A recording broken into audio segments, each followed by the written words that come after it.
Hey guys, let's get more news about Steelers, but first, don't forget to subscribe and leave your like. Steelers Broderick Jones put on blast for getting bullied against Bills. August 17th was another banner night for the Pittsburgh Steelers offense. In Week 2 of the preseason against the Buffalo Bills, the Steelers managed just 219 yards in a 9-3 loss. Of their 10 drives, they had fewer than 10 total yards on 6 of them. The quarterback play from Russell Wilson and Justin Fields will draw a lot of the criticism for the poor offensive output. But the signal callers didn't get a lot of help from other players such as right tackle Broderick Jones. The team's 2023 first-round pick, Jones was unable to block Bills defensive end Greg Rousseau for most of the night. Steelers media and fans ripped into Jones on social media for his performance. Broderick Jones getting bullied here, the Blitzburg X, formerly Twitter, account wrote. Blitzburg wrote that as a caption to a play where Rousseau shoved Jones out of the way on his way to sacking Fields. Jones has mostly played right tackle for the Steelers.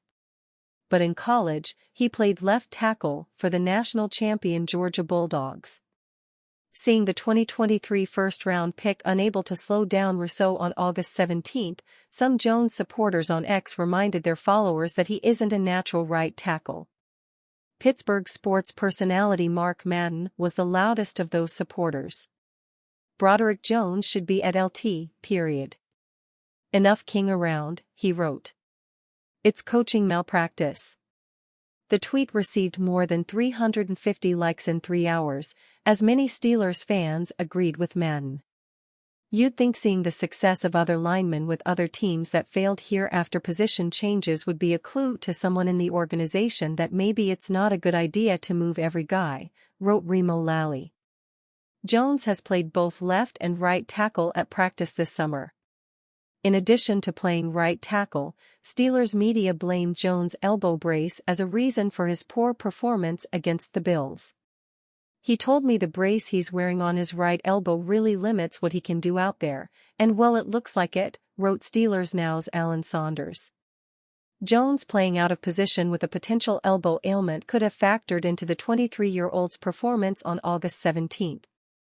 But it's also not like it was his debut at right tackle. Just about all of his game action in the NFL has been at right tackle. He started 12 games, including the playoffs, at that position during the 2023 season. Everyone saying it's because he's out of position, Tone Diggs wrote. He played well at RT last season. This is different. Tone Diggs everyone saying it's because he's out of position. He played well at RT last season. This is different reply not going to use out of position as a reason for poor play, wrote Steeler Depot's Josh Carney. Broderick Jones played nearly 700 snaps at route last season. This isn't a new position for him. At the end of the day, both problems can exist. The Steelers have not done any favors for Jones' development by switching him to right tackle. But based on how he's played, he's not earned the starting left tackle job. You can't beat it into everyone's head that Broderick Jones is the long-term solution at LT and just straight up not play him there, Steelers Network X account wrote. He ain't helping himself either, but if you want him to play at a certain spot, then just let him stick there. Pittsburgh Steelers starter feared to have season-ending injury, top rookie to start instead. The Pittsburgh Steelers will have a new look offensively this season. That's good because last year's offense was the 5th worst scoring attack in the NFL.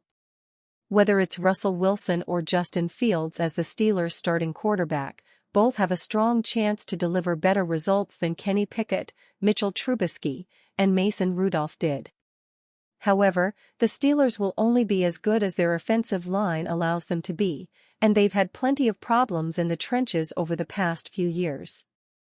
Unfortunately, they may have just lost a projected starter to a season-ending injury.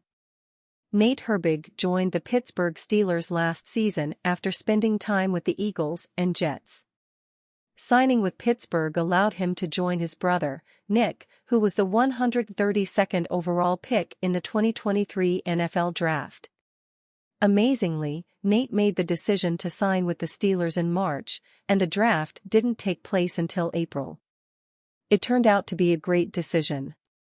Nick thrived as a rookie, tallying 3 sacks and 2 forced fumbles despite not starting a single game. But he played in all 17. As for Nate, he played all 17 games too, but he only started 2 games. This year, Nate had been practicing as the starting center dating back to minicamp.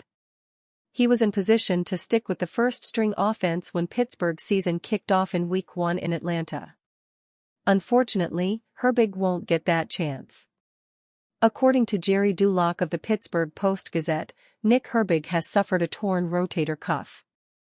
It's a significant injury that could cost him his entire season. Now, the Steelers are projected to start a rookie at center instead. The good news, if there is any, is that this rookie is second-round pick Zach Frazier. The 51st overall pick in the 2024 NFL Draft was viewed as a potential first-round pick, but the Steelers' front office managed to snag him on the second day instead. Frazier has good size, at 6'3", 313 pounds, and possesses impressive athleticism for a lineman. He also has a wrestling background, which should help him have an advanced understanding of leverage too. In total, Frazier has a chance to be a very good lineman for the Steelers. Pittsburgh Steelers trade offer for Brandon Aiyuk revealed. The Pittsburgh Steelers are waiting on what will happen in the Brandon Aiyuk saga. At one point, it looked like all but a formality that the team would land the San Francisco 49ers star wide receiver, but once the 49ers re-engaged in extension talks with Aiyuk, the winds moved in a different direction. Now, this is a complete toss-up, with Aiyuk and the 49ers standing their ground on the contract. However, the Steelers have a deal in place with the 49ers, and it appears that the contract with Aiyuk is not a hurdle for the team. All things said, if San Francisco is ready to trade Aiyuk, the deal is in place. So, what would the Steelers give away in a trade?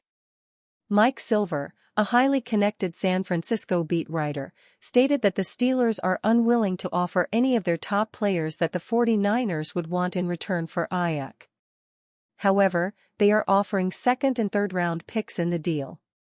Silver says that the Steelers and 49ers are fine with the offer, but the 49ers have tried to find another team that could give them a wide receiver. There has been no movement from any team willing to give the 49ers anyone, so they pivoted to trying to re-sign Aiyuk should they lose all trade value. It seems Pittsburgh could use Aiyuk and is ready to make that trade at any time. On the other hand, the 49ers want someone to replace Aiyuk if they are going to trade him, and that guy is not out there on the market, at least not yet. So, the 49ers will drag this out as they trade to extend Aiyuk. If it gets closer to the season and they have to decide, Aiyuk may get moved anyways.